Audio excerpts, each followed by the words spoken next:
नमस्कार दोस्तों, स्वागत है आप सभी का एजुकेशन के 86 में। रुख करते हैं बिहार की तरफ। बिहार में जिला वाइज वैकेंसीज़ की अपडेट दी जा रही है स्वास्थ्य विभाग की तरफ से। जो भी छात्र इसके लिए आवेदन करने चाहते हैं या योग्य हैं उसके लिए तो आवेदन ज़रूर करेंगे। हम बात करेंगे दोस्तों यहाँ पे डेटा एंट्री ऑपरेटर की नई वैकेंसीज़ को लेकर, और यहाँ पे सबसे इंपॉर्टेंट चीज़ की बात होगी दोस्तों आपकी यहाँ ज्वाइनिंग को लेकर। तो बहुत सारे लोगों का डाउट भी रहता है कि सर संविदा के आधार पे यानी कि कॉन्ट्रैक्ट बेसिस जॉब निकाली जाती हैं। इन कॉन्ट्रैक्ट बेसिस जॉब का हम लोग यहाँ पे क्या फ़ायदा उठा सकते हैं? क्या इसकी सैलरी बढ़ेगी?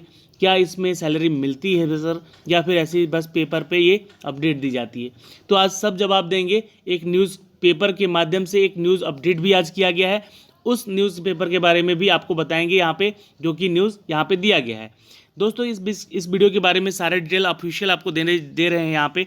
और आपको बता दें कि आपको ये जो नोटिफिकेशन है वो आपको जिला बक्सर के ऑफिशियल वेबसाइट से अपडेट किया गया है। जी हाँ दोस्तों, जिला बक्सर के ऑफिशियल वेबसाइट के जब ऊपर आएंगे तो व्हाट्स न्यू में जाएंगे और यहाँ पे रिक्रूटमेंट वाले सेक्शन में जाके आपको यहाँ पे वॉक इन इंटरव्यू का अपडेट दिख जाएगा। तो ये ऑफिशियल अपडेट है दोस्तों, यहाँ से इसको डाउनलोड कर सकते हैं नोटिफिकेशन को।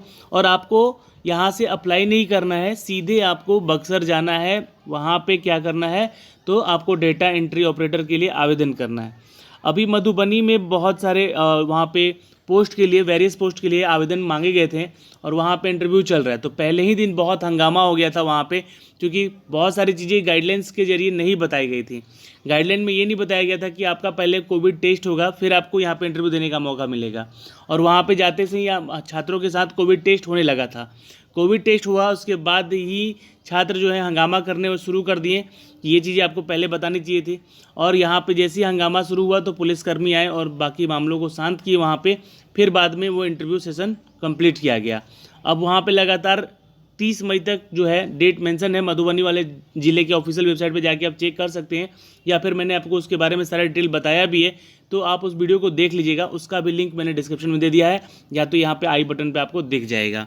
दोस्तों अब मैं इस नोटिफिकेशन को यहाँ पे डाउनलोड कर लिया हूँ और इन सब की जानकारी मैं आपको यहाँ से दे रहा हूँ। तो यहाँ से सबसे पहले तो आप चैनल को सब्सक्राइब कीजिए बेल आइकन दबा के, ताकि ऐसे ही पल पल की अपडेट हम आप तक पहुँचाते रहें अपने चैनल के माध्यम से।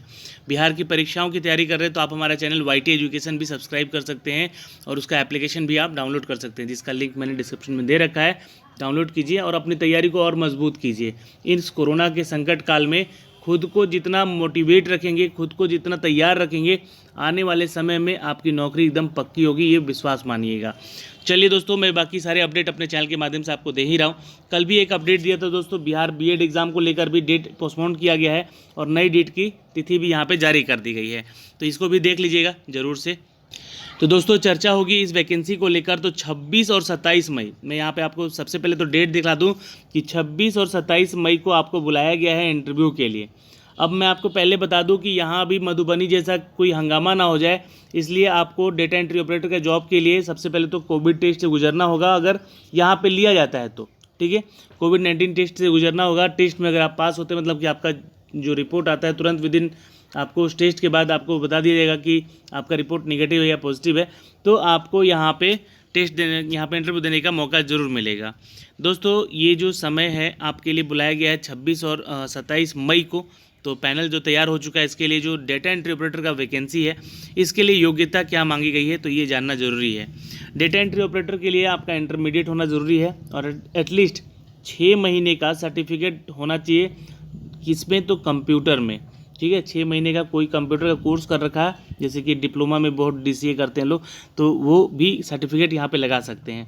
दोस्तों कोर्स इन कंप्यूटर या फिर IT सेक्टर में होना चाहिए। एटलीस्ट 1 ईयर का एक्सपीरियंस इन इंग्लिश और हिंदी कंप्यूटर टाइपिंग में आपका होना चाहिए। 1 साल का यहाँ पे एक्सपीरियंस मांग लिया गया है। अब ये टाइपिंग टेस्ट में एक्सपीरियंस इसलिए मांगा जा रहा है क्योंकि देखिए यहाँ पे कॉन्ट्रैक्ट बेसिस जॉब है और ये कॉन्ट्रैक्ट बेसिस में आपको ट्रेनिंग नहीं दी जाएगी कि आपको ऐसे करना है। आपको टाइपिंग अच्छी आनी चाहिए, हिंदी और इंग्लिश दोनों में ही। ठीक है, और गुड नॉलेज भी होना चाहिए माइक्रोसॉफ्ट ऑफिस का। माइक्रोसॉफ्ट ऑफिस में आपको MS Word, MS Excel, MS Office के अलावा, MS एक्सेल के अलावा, MS ऑफिस के अलावा पावर PPT आपको तैयार करना हो सकता है प्रेजेंटेशन देने के लिए। हो सकता है कि आपको यहाँ पे MS एक्सेस का भी उपयोग करना पड़े, यानी कि डेटाबेस का हम लोग कैसे उपयोग करते हैं वो भी जानना जरूरी है। तो आपके पास अगर DCA वगैरह का सर्टिफिकेट है और या तो आप MS ऑफिस के बारे में अच्छी जानकारी रखते हैं तो आप यहाँ पे ज़रूर जाएंगे आवेदन करने। 1 साल का एक्सपीरियंस तो एटलीस्ट होना चाहिए। वो आपको आपके जो इंस्टीट्यूट वाले हैं वो भी दे सकते हैं, लेकिन आपका प्रैक्टिस बहुत ही अच्छा होना चाहिए, तभी आप वहाँ पे जॉब कर पाएंगे। 11,544 रुपये की सैलरी आपको दी जाएगी। लेकिन दोस्तों आपको बता दें कि यहाँ पे charge for the laptop, computer या फिर आपके पास मॉनिटर, सीपीयू है, कीबोर्ड और माउस है, on the uninterrupted power services, UPS जिसे हम लोग कहते हैं, with the web cam and the biometric device, laser jet printer with the scanner, cum copier, यहाँ पे देख सकते हैं, cum copier and the data card, internet facilities as per the minimum requirements specification mention the 4.7 clause, scope the work and the contract agreement per DMU rupees. तो यहाँ पे आपको क्या कहा जा रहा है दोस्तों कि अगर आपके पास ये सारी चीज़ें हैं तो ध्यान रखिएगा, इसके लिए आपको अलग से 900 रुपये अलग से आपको चार्ज दिया जाएगा। तो ध्यान रखिएगा, अगर आप लोग इन सब के हैं यूज़ तभी वहाँ पे जाइएगा, अन्यथा मत जाइएगा अगर ये आपके पास नहीं है। तो क्या क्या चीज़ें मांगी गई हैं? लैपटॉप अपना होना चाहिए, कंप्यूटर सेट आपका अगर है, लैपटॉप के अलावा नहीं तो कंप्यूटर सेट है, जैसे कि मॉनिटर, सीपीयू, कीबोर्ड, माउस है ना, आपका यूपीएस ये होना चाहिए आपके पास, और विद द वेब कैम यानी आपके पास वेब कैमरा भी होना चाहिए, बायोमेट्रिक डिवाइस भी होना चाहिए, लेज़र जेट प्रिंटर भी होना चाहिए, और स्कैनर भी होना चाहिए, जो कि यहाँ पे मशीन से कॉपी स्कैन करके, ठीक है, वो डेटा भेजना पड़ेगा या फिर डेटा को स्टोर करना पड़ेगा, ठीक है। इंटरनेट फैसिलिटीज़ के लिए आपके डेटा कार्ड होना चाहिए ताकि आप उसका इंटरनेट यूज़ कर सकें। तो ये सारी चीज़ों के लिए आपको 900 रुपये खर्च दिया जा रहा है, ठीक है। जब आप अपना यूज़ करेंगे इसके लिए 900, तो यानी कि 11,455 रुपये के अलावा यहाँ पे 544 रुपये के अलावा 900 रुपये ये भी ऐड कर लीजिएगा, तो ये आपको दे होगा। तो टोटल मिला के कुल 12,444 रुपये का आपको यहाँ पे खर्च, मतलब जो सैलरी होगी वो दी जाएगी। अब यहाँ पे बात करते हैं दोस्तों कि वॉक इन इंटरव्यू के बारे में। दोस्तों यहाँ पे वॉक इन इंटरव्यू में भाग लेने हेतु अनिवार्य योग्यता एवं अन्य निर्देश जिले के एनआईसी की वेबसाइट पे प्रदर्शित किया गया है, जैसे कि मैंने आपको दिखलाया है। यहाँ पे वॉक इन इंटरव्यू भाग में लेने वाले जो भी कोई यात्रा का भत्ता नहीं दिया जाएगा यहाँ पे, चाहे किसी जिले से आप आ रहे हो। इंटरव्यू की मेघा सूची प्रतिदिन तैयार की जाएगी। अगले दिन पद पर भरे जाने वाले वॉक इन इंटरव्यू नहीं दिया जाएगा।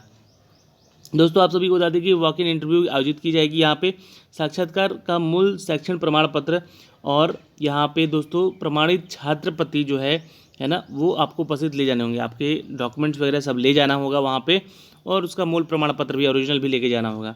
चयन के उपरांत इस आशय पर शपथ पत्र भी आपको देना होगा कि अभ्यर्थी भविष्य में कभी भी इसके आधार पर नियमित नियुक्ति का दावा नहीं करेगा, मतलब कि परमानेंट जॉब की मांग नहीं करेगा। ये भी आप सिग्नेचर करके आपको देना पड़ेगा। तो देखिए, अगर आपके काम अच्छे हुए, आपको नॉलेज अच्छा है, यहाँ पे आपके पास एक्सपीरियंस है और आप काम अच्छा कर रहे हैं, तो आपको यहाँ पे हटाया नहीं जाएगा, आपका काम बढ़ाया जाता है संविदा के आधार पे। मैं आपको एक न्यूज़ दिखला दूँ यहाँ से। तो ये खबर यहाँ पे इतना ही था दिया गया।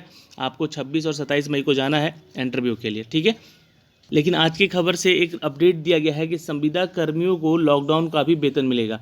तो सरकार आपको हेल्प कर रही है यहाँ पे कि चलो कम से कम वेतन यहाँ पे दी जाएगी। और वो स्वास्थ्य विभाग में ही हर वैकेंसी के तहत जो भी जितने भी विभाग हैं, उन सभी में जितने भी संविदा कर्मी हैं कॉन्ट्रैक्ट बेसिस है, उनको सैलरी नहीं रोकी जाएगी। सैलरी को लेकर बहुत सारे छात्र चिंतित होते हैं, तो यहाँ पे आपको मान्यता दिया जाएगा दोस्तों, ठीक है। और साथ ही साथ हजारों सरकारी कर्मचारी कार्यालय में आने वाले असमर्थ रहे हैं।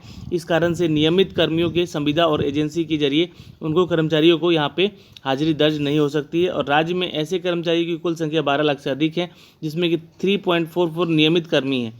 और सरकार ने ऐसे सभी कर्मचारियों को मई का वेतन देने का फैसला लिया है। मंगलवार को इसका आदेश जारी किया गया है। और इस संबंध में वित्त विभाग के सचिव लोकेश कुमार सिंह जी ने यहाँ पे विभागों में अपर सचिव, प्रधान सचिव और सभी प्रमंडलीय आयुक्त डीएम को भी ये कोषागार में जो है राशियाँ भेजी हैं। दोस्तों कोविड-19 के संदर्भ में लॉकडाउन की जो स्थिति है, इसको नियमित और संविदा तथा एजेंसी के माध्यम से कार्यरत जितने भी कर्मी हैं, उनको मई महीने तक का पूरा वेतन भुगतान किया जाए। उन्होंने कहा है कि मार्च, अप्रैल और मई और जुलाई के लिए जो लिए गए निर्णय को आधार मानते हुए इस बार भी लॉकडाउन में मई महीने का पूर्ण वेतन आपको मान्यता देने का निर्णय लिया गया है। तो 5 मई से 1 जून के बीच में ये लॉकडाउन लगा हुआ है दोस्तों। तो अभी भी बरकरार है यहाँ पे लॉकडाउन तो नया, ठीक है। लेकिन इस बीच में आपको सैलरी आपकी मिलेगी। अगर आप होम घर से ही बैठे काम कर रहे हैं या फिर अगर आप कहीं जा रहे हैं कर्मचारी एज ए ऑफिशियल वर्क कर रहे हैं तो आपको यहाँ पे सैलरी आपकी नहीं रोकी जाएगी। तो ये एक अपडेट था दोस्तों यहाँ से, ठीक है। और यहाँ पे डॉक्टर्स की भी जो सैलरी है उसको बढ़ाई जाने की बात की गई है और चपरासी तक की जितने भी हैं स्वास्थ्य विभाग में आपके पद यहाँ पे उन सभी को लेकर यहाँ पे बात की गई है। कुल 30 पद हैं यहाँ पे जो कि स्वीकृत किया गया है इनके मानदेय को बढ़ाने के लिए। तो यहाँ पे इनकी सैलरी भी इंक्रीमेंट होगी। तो ये सारी न्यूज़ थी दोस्तों आज के इस हिंदुस्तान खबर से जो कि मैंने आपको पहुँचाई है। बाकी कल मैंने इस न्यूज़ के बारे में एक अपडेट दिया था ऑफिशियली, बीएड का जो नामांकन है आपका, जी हाँ दोस्तों, इसमें लेट होगा और 11 जुलाई को आपका सीईटी बीएड का एग्ज़ाम होगा, ठीक है। तो ये नोट कर लीजिएगा। इसके बारे में मैंने वीडियो बना दिया ऑलरेडी, आप उसे जाके ज़रूर चेक कर लीजिएगा दोस्तों, ठीक है। और भी जो भी अपडेट है जो कि मैं आपको दे रहा हूँ लगातार अपने वीडियोज़ के माध्यम से, जी हाँ देता रहूँगा। अभी के लिए इतना ही, मिलेंगे आपसे अगली वीडियो में, तब तक के लिए बाय बाय, टेक केयर, ध्यान रखिएगा अपना और अपने परिवार का। धन्यवाद।